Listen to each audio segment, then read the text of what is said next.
Florence was clearly an ambitious young woman, and as was her sister, Bertie.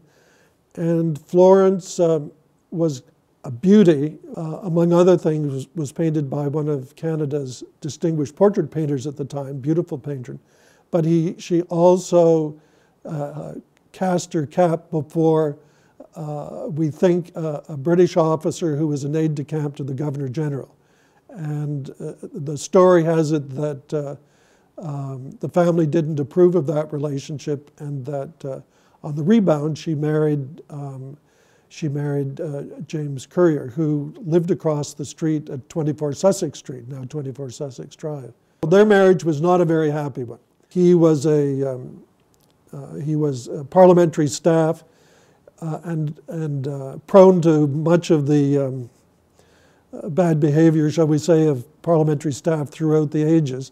Not only that, their home had on the top floor, a large billiard room, full-scale billiard room, smoking room, where not only he but all of his cronies from the hill across the street gathered on a regular basis, filling in their idle hours. So he drank too much. He was, by all reports, not a very kindly man. So at some point in that marriage, Florence begins an affair. The affair apparently began when Florence's children, my grandfather Cyril and his brother Dyson, were singing in the choir at the cathedral, at Christ Church Cathedral, and another chorister, John Craig, somehow developed an affinity for my great-grandmother, and she became pregnant. And shortly after the death of Esther Slater, my great-grandmother took off, pregnant by another man. And this was a sensational scandal at the time. Rich ladies did not leave their husbands. And more to the point, even more unusual in the time, she took the money. They eventually settled in Ithaca, New York, where her new husband became a professor of agriculture in the extension school at Cornell. And did she ever come back to Ottawa?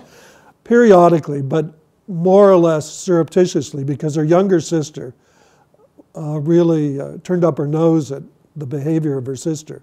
So while most of the family welcomed her, it was kind of an under-the-table visit. So she came back a couple of times to Ottawa. Florence died at the age of 54, really before the beginning of World War I, of tuberculosis, which she probably contracted on a grand tour of Europe and stopping in Naples, which we know she did. And Naples then, and really for many years after, was thought to be one of the great homes of tuberculosis, very sadly. So she didn't live as long as she clearly could have, because she was a very active, healthy lady.